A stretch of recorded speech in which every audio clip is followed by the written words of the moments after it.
mars. Grève à l'école, Christian Belac dans notre journal. Europe agricole, pas d'accord sur les prix.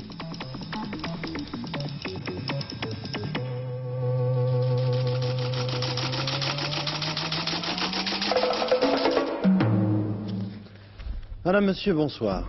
Il y a quelques années, pour arriver à se mettre d'accord, les ministres de la Communauté européenne arrêtaient la pendule et négociaient jusqu'à ce qu'une solution soit trouvée. Eh bien, cette fois-ci, les ministres de l'Agriculture ont eu beau discuter jusqu'à 3 heures du matin. Cette nuit, ils n'ont trouvé aucune solution au problème des prix agricoles pour 1980. C'est très grave car, d'abord, M. Giscard d'Estaing voulait que ce problème soit réglé avant le sommet des chefs d'État européens, dimanche à Luxembourg. Puis d'autre part, cet échec provoque la colère des agriculteurs français et notamment de leur principal représentant, M. François Guillaume, président de la FNSEA, reçu cet après-midi par M. Giscard d'Estaing. Actuellement, notre inquiétude est grande dans la mesure où l'absence de décision a des conséquences sur le revenu des agriculteurs et notamment des éleveurs, des producteurs de lait, des producteurs de viande. Cette situation risque peut-être de durer. En aucun cas, les agriculteurs ne peuvent en supporter les conséquences et c'est la raison pour laquelle j'ai indiqué au président de la République qu'il faudrait à ce moment-là examiner les possibilités d'apporter des compensations pour tout retard qui serait pris dans la décision des prix. Ce qui s'est passé cette nuit à Bruxelles est d'une importance capitale pour l'Europe. En gros, 2 points de vue prévalaient pendant les discussions. Le point de vue français, tout d'abord, auquel se sont associés, épisodiquement seulement, il faut le préciser, les Irlandais et les Belges. Les Français disent qu'il faut se mettre tout de suite d'accord sur la fixation des prix agricoles et trouver la manière d'éponger les excédents laitiers. Le deuxième point de vue, c'est le point de vue des Anglais.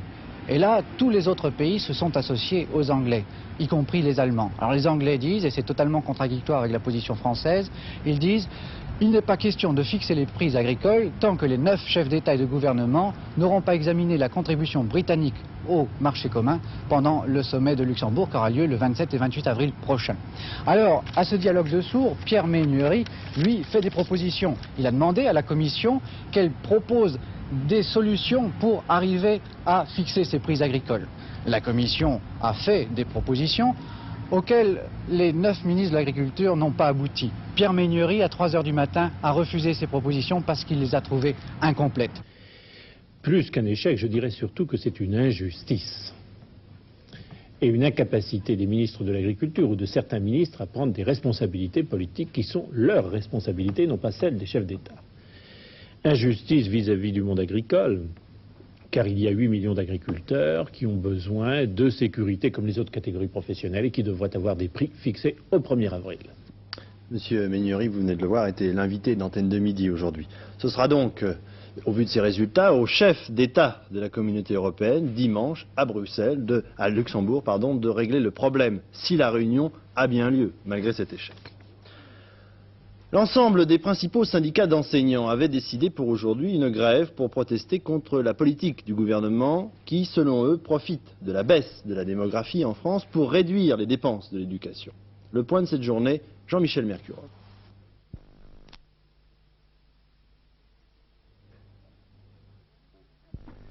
« 48 heures de grève, de la maternelle à la terminale, dans tous les secteurs éducatifs et à l'appel de presque tous les syndicats. Si toutes les écoles publiques de France n'étaient pas fermées aujourd'hui, il y avait quand même, selon les syndicats, 80% de grévistes dans le secondaire et jusqu'à 90% dans le primaire. Une grève inégalement suivie selon les départements, répond le ministère de l'Éducation, qui relève, lui, 70% de grévistes parmi les instituteurs, 50% parmi les professeurs et 35% parmi les surveillants. Conclusion du ministère, une grève pas mieux suivie que les précédentes. Satisfaction en revanche du côté de la FEN pour qui l'opinion comprend et appuie le mouvement des enseignants. Donc un premier bilan contradictoire à l'issue de ce premier jour. Le mouvement des enseignants se poursuivra demain par des manifestations à Paris et dans la plupart des grandes villes. Nous vous l'annoncions dans les titres, M. Belac, le ministre de l'Éducation, est notre invité ce soir en direct. Alors, Monsieur le ministre, je commencerai par une question un peu naïve. Mais depuis 2 jours, entre le Premier ministre, M. Barr, qui a dit à l'Assemblée que les manifestations actuelles étaient plus certainement d'origine politique que syndicale, M. Guy Georges, le secrétaire général du syndicat national des instituteurs, qui nous disait ce midi que le gouvernement profitait de la baisse de la démographie pour réduire les dépenses de l'éducation, et vous qui prétendez le contraire, on a vraiment l'impression que les uns et les autres, Monsieur Belac, vous ne parlez pas de la même chose, volontairement ou involontairement. Je crois d'abord que je suis un homme de concertation, vous le savez, je suis même conciliant, mais je suis aussi un homme de vérité. Et quand M. Guy Georges dit que nous voulons baisser les moyens, il n'y a qu'à regarder les chiffres du budget. C'est clair, c'est net, c'est officiel, ça a été voté. Or, le nombre des enseignants reste le même à la rentrée 80 qu'à la rentrée 79. C'est clair. Par conséquent, tout le reste, ce sont des choses inexactes. Monsieur le ministre, vous avez contre vous tout de même, il faut le reconnaître, et aujourd'hui cette journée l'a prouvé, tous les syndicats, alors je ne parle pas des parents d'élèves, la Fédération Cornec lance le mouvement pour samedi, la Fédération Lagarde refuse mais considère que les enseignants ont de grands problèmes. Alors, est-ce qu'on peut avoir raison seul contre tous? Je crois que nous sommes effectivement à un moment de crise du système éducatif. Pendant 30 ans, il y a eu une hausse démographique, il y a eu la scolarité obligatoire jusqu'à 16 ans qui a multiplié par 3,5 les effectifs dans les collèges, et par conséquent, le système éducatif avait comme problème numéro 1 la création des postes. Et les syndicats d'enseignants ont réclamé, avec raison, des postes et des postes. Et puis maintenant, nous sommes dans une autre situation, c'est-à-dire qu'il n'y a plus ces grandes réformes, puisque j'ai dit qu'il n'y aurait pas de réforme de l'AC, et d'autre part, il y a une baisse démographique qui, tous les ans, va nous permettre d'avoir plusieurs milliers de postes éventuellement libérables pour améliorer la qualité. Et je l'ai dit ceci dès la fin de l'année 1978. Par conséquent, il n'y a plus à mettre en priorité le problème des postes. Mais alors comment expliquez-vous que vous avez contre vous tous les syndicats d'enseignants, et pardonnez-moi, des syndicats qui ont disons, une idéologie très différente? Alors, toute cette unité contre vous, quand même, elle n'est pas seulement sur une bataille de chiffres, c'est beaucoup plus important. Non, je crois que je viens de vous dire, il y a là un tournant fondamental du système éducatif. Nous passons d'une période où on pouvait et on devait réclamer toujours plus de postes à une période où le gouvernement ayant décidé, malgré la baisse démographique extraordinaire, 500 000 enfants de sûr dans les 5 ans qui viennent, permettent ainsi, grâce à cette baisse démographique, en décidant le maintien des moyens, des postes d'enseignants, permettent ainsi d'améliorer le système éducatif là où il y a encore des problèmes, car je ne nie pas qu'il y a des problèmes dans certaines classes qui restent encore surchargées, qu'il y a des problèmes de maîtres absents, qu'il y a des problèmes d'amélioration dans des classes où il y a énormément d'immigrés par exemple. Nous avons les moyens pour le faire à partir du moment où le gouvernement maintient les moyens. Alors je dis, bien entendu, il y a là un changement complet de tonalité, et c'est pour ça que j'ai dit que lorsque nos syndicats d'enseignants restent sur le thème de postes et encore des postes, c'est un discours passéiste, car la qualité maintenant est ailleurs. La qualité, c'est la formation des enseignants. Et nous savons tous qu'il vaut mieux avoir un bon maître formé avec 25 élèves qu'un maître moins bien formé avec 20 élèves. Bien. Il n'y a pas que ce problème de qualité, il y en a bien d'autres. Monsieur le ministre, c'est une question de parents d'élèves que je vais vous poser là. Est-ce que, puisque je vois que vous restez sur vos positions, que les syndicats restent sur leurs positions, alors est-ce que nous, parents d'élèves, nous allons vers une épreuve de force à cause de ces positions qui restent très dures de part et d'autre? Est-ce qu'on ne va pas vers de nouvelles grèves si rien ne change, si personne ne bouge? Je ne crois pas que nous allions vers tellement de nouvelles grèves. Je crois qu'il est important que l'ensemble du pays, parents d'élèves, enseignants, comprennent que le gouvernement, qui maintient des moyens alors qu'il y a une baisse démographique, est le seul pays d'Europe qui agit ainsi. Il suffit de voir ce qui se passe en Grande-Bretagne, en Belgique, en Hollande, en Allemagne.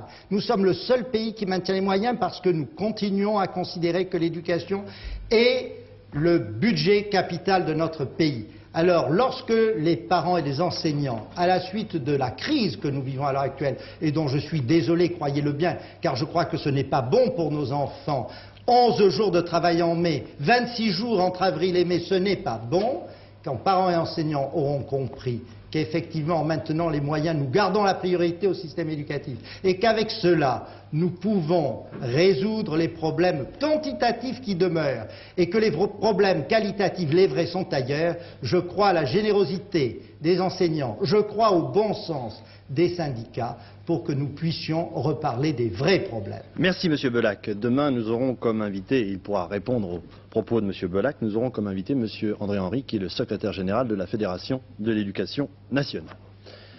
Cette grève dans l'enseignement coïncidait aujourd'hui avec la journée nationale d'action décidée par la CGT, qui s'est concrétisée surtout dans le secteur public par des arrêts de travail et une manifestation à Paris. Le bilan, Isabelle Béchelet.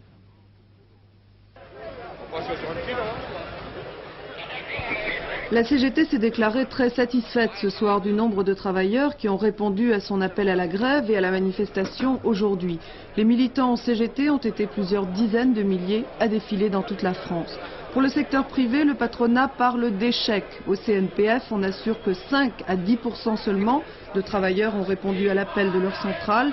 Mais on a noté des exceptions de taille, par exemple 70% de grévistes aux usines d'assaut de Martignas dans la Gironde.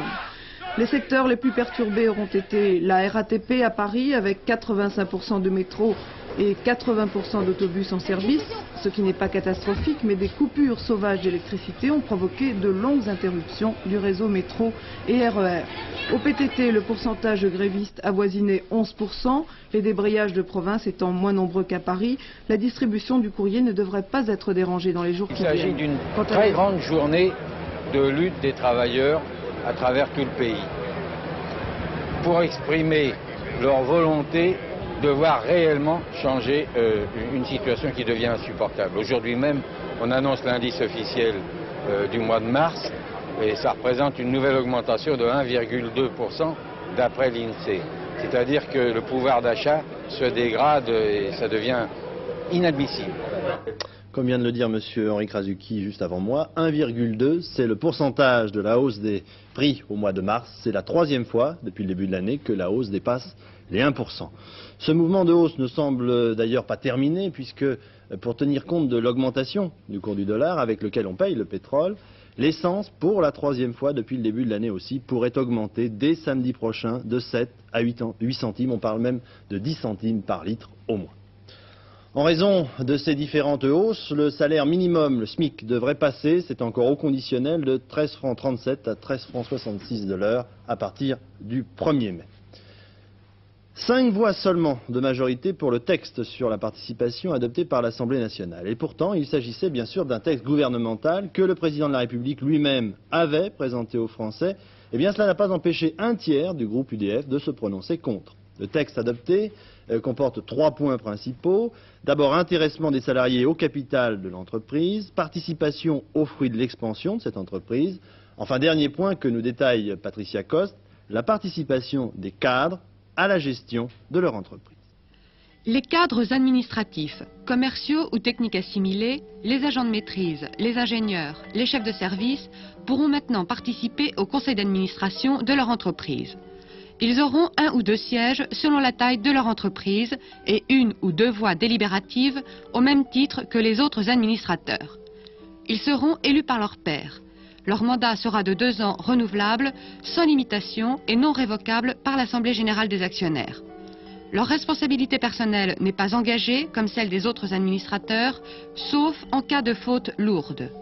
Cette participation est obligatoire dans les entreprises de plus de 500 personnes, qu'elles aient un conseil d'administration ou un directoire avec comité de surveillance. L'extension de la participation à l'ensemble des salariés, ouvriers et employés en 1985, comme le RPR le souhaitait, a été amendée à la demande du gouvernement qui réclamait la suppression de cette disposition. Oui, j'ajoute simplement qu'à l'Assemblée, aujourd'hui, les communistes ont annoncé qu'ils déposeraient au début du mois de mai une proposition de loi en faveur d'une politique globale de la famille dont la première mesure serait une augmentation immédiate du salaire minimum et des allocations familiales. La police suisse a arrêté 2 douaniers français. C'est un peu l'histoire de l'arroseur arrosé, si vous voulez. Ces 2 douaniers enquêtaient sur une grosse affaire de trafic de devises entre la France et la Suisse. Une affaire dans laquelle seraient, au conditionnel, impliquées des personnalités françaises dont ces fonctionnaires auraient la liste.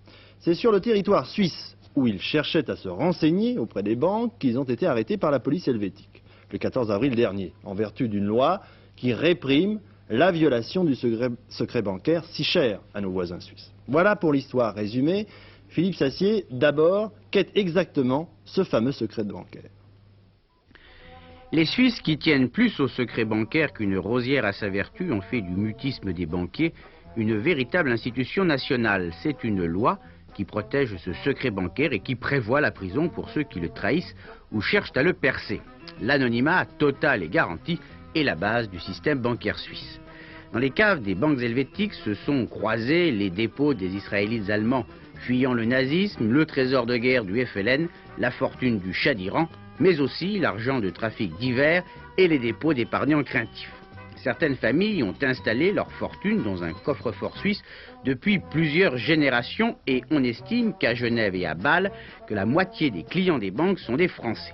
On estime aussi à environ 1000 milliards de nos francs à nous, les capitaux suisses et étrangers déposés dans ces banques.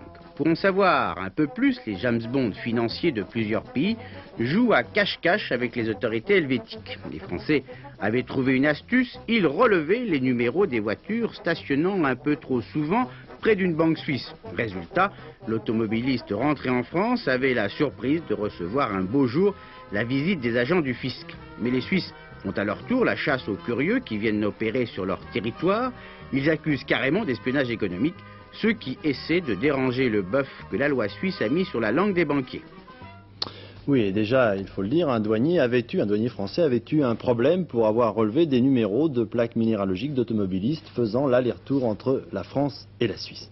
Mais pour en revenir à notre affaire, 3 questions se posent. Est-ce que ces 2 douaniers enquêtaient vraiment sur un trafic de devises? Est-ce que, comme l'affirment les journaux suisses, ils possédaient une liste de personnalités françaises, ce qui bien sûr donnerait à cette affaire une dimension supplémentaire? Enfin, sont-ils tombés dans un guet-apens, ce que dément la police suisse? Ces 3 questions, Philippe Sassier les a posées à M. Jacques Campet, qui est directeur général des douanes françaises. De liste, il n'y en a pas, il ne peut pas y en avoir, puisque de toute façon, je ne sais pas pourquoi ils ont été arrêtés sur le territoire suisse, et de toute façon, ils avaient dit qu'ils allaient ce jour-là à Bâle, de Bâle. Pas du tout sur quoi ils allaient enquêter. Non, ils peuvent enquêter sur le contrôle d'échange, cigarettes, enfin un trafic d'armes. Au cas particulier, la presse suisse dit qu'ils allaient enquêter sur le contrôle d'échange, puisqu'on parle d'atteinte au secret bancaire, donc c'est possible qu'ils soient allés à Saint-Louis pour cela. Pourquoi ils sont allés à Bâle? Parce qu'il y a un bureau de douane française. Est-ce que vous n'avez pas l'impression qu'ils sont tombés dans une sorte de piège qu'on les a... vraisemblablement, parce que de toute façon, ils n'avaient pas à aller en territoire suisse. Il est certain qu'ils sont allés au bureau de douane française de Bâle venant de Saint-Louis, et de là, ils ont été attirés au buffet de la gare. Puis c'est au buffet de la gare, c'est-à-dire en territoire suisse, qu'ils ont été arrêtés avec un mandat d'arrêt qui avait été préparé auparavant. Par conséquent, c'est certainement un traquenard dans lequel ils sont... Les douaniers arrêtent ou interpellent beaucoup de trafiquants de devises chaque année? Bien écoutez, sur 150 000 infractions douanières, à peu près la moitié sont des infractions de change. Ce sont des infractions plus ou moins importantes. Il y a parfois des infractions bénignes, effectivement, de dépassement des 5 000 francs ou des 150 000 francs pour un investissement à l'étranger, puisque vous savez, de toute façon, il faut une autorisation de la Banque de France. Au-delà de ces sommes-là, il arrive que des gens placent en Suisse de l'argent qu'ils ont fait passer par des moyens détournés. Il y a à peu près 75 000 infractions, mais avec parfois qui se terminent par des amendes de principe. Monsieur Andriy Gromyko, le ministre des Affaires étrangères soviétique, a conféré et déjeuné aujourd'hui avec le président de la République, M. Giscard d'Estaing. Hier, les premiers entretiens avec M. Jean-François Poncet avaient été qualifiés de francs, ce qui veut dire dans le langage diplomatique que chacun était resté sur ses positions sur le problème de l'Afghanistan et de ses conséquences sur les Jeux Olympiques principalement. Et cet après-midi, à sa sortie de l'Élysée, M. Gromyko a déclaré une nouvelle fois que le regain de tension entre l'Est et l'Ouest n'était pas apporté au compte de son pays.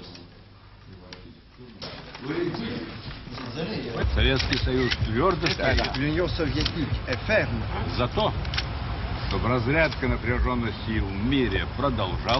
Quant à la détente, pour la poursuite de la détente, et pour que les difficultés qui se sont rencontrées dans le développement de la situation internationale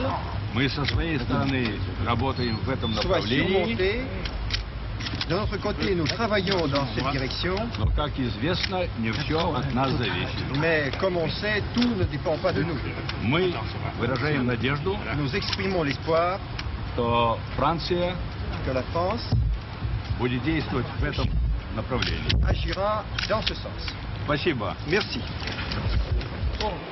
Quelques minutes avant le début de ce journal, les entretiens de M. Gromyko au ministère français des Affaires étrangères cet après-midi n'étaient pas terminés, mais ce qu'il avait dit à 3 heures de l'après-midi en sortant de l'Élysée ne laissait aucune illusion sur ce que pouvait être le résultat des entretiens. C'est en clair, M. Gromyko voulait dire que l'URSS ne se sent pas coupable en Afghanistan et donc qu'elle n'a pas l'intention de changer de politique. Du côté français, on ne s'attendait pas à autre chose. L'intention était de faire répéter à l'interlocuteur le plus élevé en grade du côté soviétique, c'est le cas de M. Gromyko, que la politique de la France n'a pas changé, qu'elle considère que l'invasion de l'Afghanistan est chose inadmissible, point, c'est tout. Avec l'espoir que cela sera répété au plus haut niveau, c'est-à-dire à M. Brejnev lui-même, répété, entendu et, espère-t-on, compris. Oui, à propos des Jeux Olympiques, après la décision hier des Allemands de l'Ouest de boycotter Moscou, ce sont les Chinois qui viennent de décider officiellement de ne pas participer à ces Olympiades. L'Iran continue, elle, son rapprochement avec les pays de l'Est. Après l'Union soviétique, elle vient de signer un accord économique avec l'Allemagne de l'Est. Cette fois, cela dit, en Iran, une nouvelle épreuve de force s'est engagée entre les rebelles kurdes et le pouvoir central avec, semble-t-il, des combats d'une ampleur sans précédent depuis 3 jours au moins. Trouble également dans la capitale, Téhéran, où hier, de violents affrontements ont opposé des étudiants de gauche à des étudiants religieux intégristes. Serge Misret. Cela se passait donc hier à Téhéran. Ces hommes qui courent sont des Hezbollahi, c'est-à-dire des partisans de Dieu, des intégristes religieux qui donnent la chasse à des étudiants gauchistes à l'intérieur du périmètre de l'université. Cette université a dit l'ayatollah Khomeini qu'il faut purifier des éléments trop pro-occidentaux qui y restent. Depuis une semaine se déroulent ces chasses à l'homme dans les universités. Le bilan provisoire est de plusieurs centaines de blessés et d'une douzaine de tués parmi les étudiants. C'est la première fois depuis le début de la révolution iranienne que des affrontements se produisent entre les intégristes et les gauchistes. Dans un premier temps, ils avaient su s'entendre pour rester unis pendant le démarrage de la révolution. Tout semble donc indiquer qu'on est passé maintenant à une deuxième phase, c'est-à-dire celle des règlements de compte entre religieux et laïcs, dont le dernier bastion reste l'université. Un sondage publié ça pour Paris Match sur l'opinion des Français sur les problèmes du Moyen-Orient. À la question « Vous sentez-vous plutôt proche des Palestiniens ou des Israéliens ?» 49% ont répondu qu'ils n'avaient pas plus de préférence pour l'un ou l'autre des camps. À la question « Avez-vous l'impression que les accords de Camp David en cours de négociation vont aboutir rapidement ou traîner en longueur ?» 75% estiment qu'ils vont s'éterniser. Les Palestiniens doivent-ils prendre part aux négociations sur le Moyen-Orient? Oui, de toute façon, 34%. S'ils reconnaissent Israël, 37%. Et puis encore, si les plus durs du camp arabe menacent l'Europe de ne plus livrer de pétrole, par exemple, si les négociations sur le Moyen-Orient n'évoluent pas comme ils le souhaitent, eh bien dans ce cas-là, pour 67% des personnes interrogées, la France ne devrait pas céder au chantage. M. Alain Peyrefitte, ministre de la Justice, a refusé de recevoir aujourd'hui le comité de soutien qui demande la révision du procès de Guy Mauvillain. Guy Mauvillain, ce nom ne vous dit peut-être rien. Il s'agit d'un homme condamné en 1975 par la cour d'assises de Saintes, Charente-Maritime, pour avoir agressé une femme de 76 ans, morte 2 semaines plus tard de ses blessures, après avoir, entre-temps, prononcé son nom. C'est sûr, ce simple propos d'une femme mourante, qui n'était pas forcément d'ailleurs une accusation, que Guy Mauvillain a été condamné à 18 ans de prison, au terme d'une instruction très rapide et au vu d'un dossier qui paraît très incomplet. Paul Lefebvre. L'affaire Mauvillain n'est pas une conspiration de policiers, de magistrats malhonnêtes, de gens mal intentionnés. L'affaire Mauvillain est un dossier qui pèse son poids de doute. L'affaire Mauvillain pose 2 questions de fond dont les réponses nous intéressent tous parce que d'un matin, chacun de nous peut se retrouver à la place de Guy Mauvillain dans sa cellule de la prison de Muret. Première question. Comment 12 jurés peuvent-ils condamner, comme ils l'ont fait le 25 novembre 1975 à Saintes, peuvent-ils condamner un homme à 18 ans de réclusion criminelle au vu d'un dossier qui laisse autant de doutes? Pas de mobile, pas de preuves, pas d'autopsie de la victime, des témoins non vérifiés, des témoins essentiels écartés, etc. Deuxième question. La procédure de révision d'un procès d'assises en France demande ce qu'on appelle un élément nouveau. C'est ce qu'on traduit généralement par preuve d'innocence. N'est-il pas plus important, plus normal, plus juste de prendre en considération des éléments qui n'ont pas été présentés ou mal présentés aux jurés et qu'ils auraient sans nul doute, du moins je le pense, fait se déterminer d'une autre manière. Coupable ou innocent, Guy Mauvillain est le symbole finalement d'un double blocage de notre justice. Durant 18 jours, Mauvillain est resté chez lui, libre, alors que la femme qu'il est censé avoir agressée pouvait à chaque seconde revenir à elle et le dénoncer. Il aurait pu s'enfuir, il ne l'a pas fait. Le moins que l'on puisse dire, c'est que c'est une sorte de présomption d'innocence.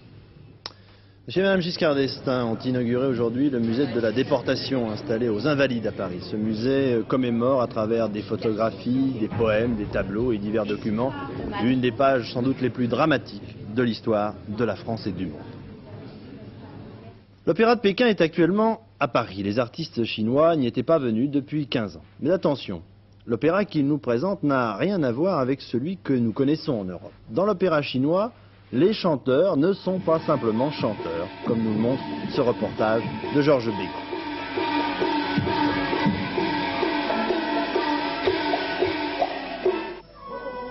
Que les amateurs de Verdi, Mozart ou Puccini ne s'attendent pas à retrouver dans l'opéra de Pékin les grandes mélodies, le déploiement des décors, les mouvements des chœurs auxquels ils sont habitués. L'opéra de Pékin est un art de tréteau. Il raconte des histoires simples avec des moyens simples, quelques accessoires seulement. Mais en revanche, toute la gamme de l'expression corporelle, mime, danse, acrobatie, de l'expression vocale et musicale y trouve leur place. Un art qui prend sa source au XIIIe et XIVe siècle. La légende et l'histoire y font bon ménage. Les hommes et les animaux dialoguent, s'assemblent, se battent entre eux ou contre les forces célestes. Au fil des siècles, gestes, maquillages, mise en scène se sont codifiés. Et si tout ne nous est pas accessible, ce langage a suffisamment d'éloquence immédiate pour nous séduire. L'une des particularités de l'Opéra de Pékin est la richesse des costumes. C'est ici, dans cet atelier, qu'on les fabrique. Ils sont ornés de broderies où les dragons d'or, les poissons, les oiseaux, les fleurs de légende se détachent sur fond pourpre, émeraude ou turquoise. Un atelier qui reprend vie depuis 2 ans, après 10 ans de sommeil. Pendant la révolution culturelle, Madame Chiang Ching, la femme de Mao, responsable des théâtres, avait supprimé cette forme de fabrication. L'opéra de Pékin ne jouait plus les thèmes traditionnels, car ils étaient d'un héritage féodal. Elle avait instauré une forme nouvelle de cet art, une forme nouvelle qui exaltait les héros de la Révolution, en particulier le détachement féminin rouge ou bien la fille aux cheveux blancs.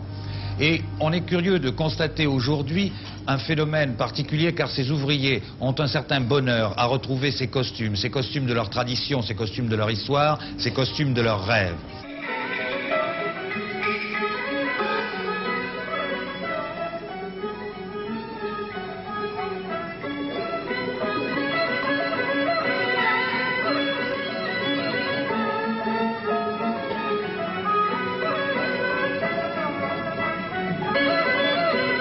Le spectacle toujours s'inspire du quotidien.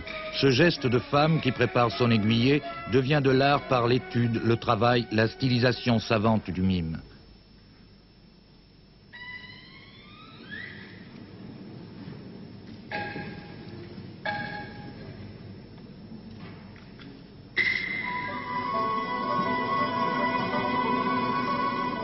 Une des explications les plus plausibles de l'outrance des maquillages est sans doute le fait qu'à l'origine, les spectacles se jouaient en plein air. Il était donc nécessaire d'accentuer les traits pour que les derniers spectateurs puissent eux aussi voir les jeux de physionomie. Chaque maquillage nécessite 2 heures de préparation. Toute la psychologie du personnage doit être perçue par le public dès la première apparition en scène. Le rouge indique la loyauté et la mesure. Le blanc, c'est la ruse. Le jaune, l'intelligence. Le vert, l'esprit céleste, malfaisant. Le noir, la droiture et l'honnêteté. Des définitions que Rimbaud, qui donnait des couleurs aux voyelles, n'aurait pas désavouées.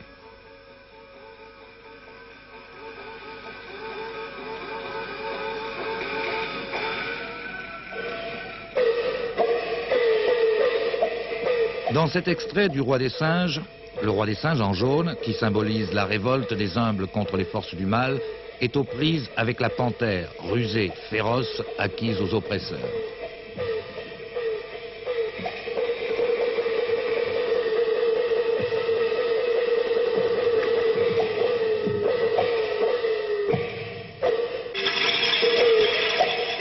Dans le choix qui nous est présenté au Palais des Congrès, on pourrait regretter que la grande part soit réservée à des scènes de bataille, d'acrobatie ou de mime, ou encore de jonglage. On n'a pas le temps de s'installer vraiment dans le développement d'une histoire. Mais il ne faut pas bouder notre plaisir d'assister à un échantillonnage de performances qui touche à la perfection.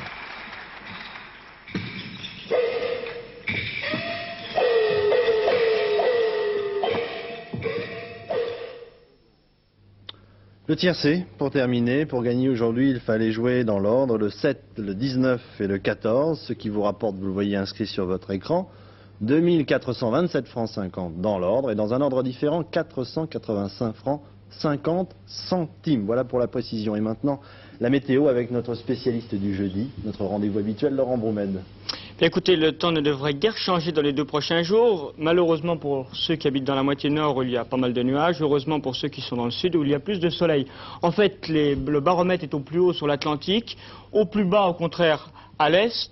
Alors entre les deux, eh bien, il s'écoule de l'air venant du nord, de l'air assez frais et froid même, qui sera tout de même un peu plus tiède les jours prochains. Des paquets de nuages demain, d'abord de la Bretagne jusqu'aux frontières de la Belgique, ensuite d'autre part dans l'est, depuis l'Alsace, la Lorraine jusqu'au nord des Alpes, en passant par le Jura et les Vosges, avec quelques averses et même quelques averses de neige en montagne vers 800 à 1000 mètres. Ailleurs, ma foi, pas mal de soleil après la brume et des nuages le matin, principalement dans la région méditerranéenne où il y aura toujours un vent assez fort de nord, et puis également dans le sud-ouest et le centre. Samedi, bien ma foi, le même type de temps devrait continuer. Dimanche, ça va se gâter dans la moitié nord. Si dans le sud, il y aura toujours du soleil, dans la moitié nord, des vagues de pluie viendront du nord-ouest, et je pense que la fin du week-end dans la moitié nord sera un peu plus humide. Voilà. Merci Laurent, même si ça n'est pas très gai pour les jours qui viennent. Voilà, notre dernier rendez-vous d'information ce soir, ce sera à Paul Amar, après le grand échiquier de Jacques Chancel. Demain, invité d'Antenne de Midi, Alfred Sauvy, avec la participation de Jacques Attali. L'économie, l'emploi, le chômage seront bien sûr au centre de la discussion. Je n'ai plus qu'à vous souhaiter maintenant une excellente soirée sur Antenne 2. Bonsoir.